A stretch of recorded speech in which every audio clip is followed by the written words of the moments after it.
Hello, my name is David Lindsay and I'm from the VIP team here at Watches of Switzerland. Hello, my name is Ben Roger. I'm also from the VIP team here at Watches of Switzerland. Today, Ben, we're going to be talking about Girard-Perregaux. Brilliant. Girard-Perregaux's got a fantastic history. You can see the skeletonized two bridges model that I've got here, and also we've got the chronograph Laureato, which we'll talk about in a second. But the roots of the company can be traced back to 1791. There was a chap called Jean-Francois Bot who assembled a group of watchmakers in the canton of Geneva. Because obviously that was famous for watchmaking, so he had this house of Bot. And then in 1854, a few years later on, a watchmaker in that house called Constant Girard, he met a lady called Marie Perregaux. They came away from the business and they created Girard-Perregaux around 1856. And then in 1904, they had a son called Constant Girard, named after his father. And then he grew the brand to the point whereby he actually went and bought out the original House of Bot as well to amalgamate all those watchmakers into the house of Girard-Perregaux. They've got some, they've got some beautiful timepieces in their history. And the models the model that I'm looking at here that you've got on that tray is probably the model that is probably the most sought after, the most well-known piece that they do. Yeah, I'd agree with you, Dave, definitely. This is the Laureato.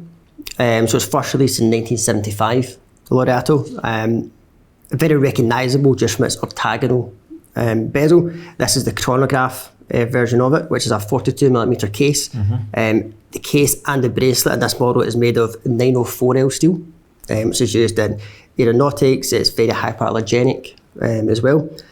The dial in this one, of course, is a white dial with black subdials, and if you look very closely, it has what we call the Clou de Paris pattern on the dial, which is almost a very small pyramids but up on the dial, and that actually dates back to, or where the origin of it from, is from the sole of a Roman Intraman's shoes. Okay. That's what they use for grip, and that's where the inspiration for this decanate on the dial comes from. So it's very legible, very clean, very sporty as well. I think that dial pops, doesn't it? I mean, if you catch a close-up on the camera there, you can get the luminosity, and it's got like a blued finish to the batons there as well, hasn't it? And you get a real 3D effect on that dial. It's absolutely beautiful. And the case back, what's on the case back? It's a steel case back. This one is water resistant to 100 metres, so it's a steel case back. Because it's a sporty watch. Because it's more of the sports model on that. What's the piece that you have? Well, on the logo, if you ever look at the logo of Girard-Perregaux, it'll show you the bridge. And the bridge is usually something which is on the underside of the dial, hidden in amongst the movements. Yeah. But from the early days, Girard-Perregaux sought to actually create open, skeletonized dials, whereby the bridge is a feature on the dial itself.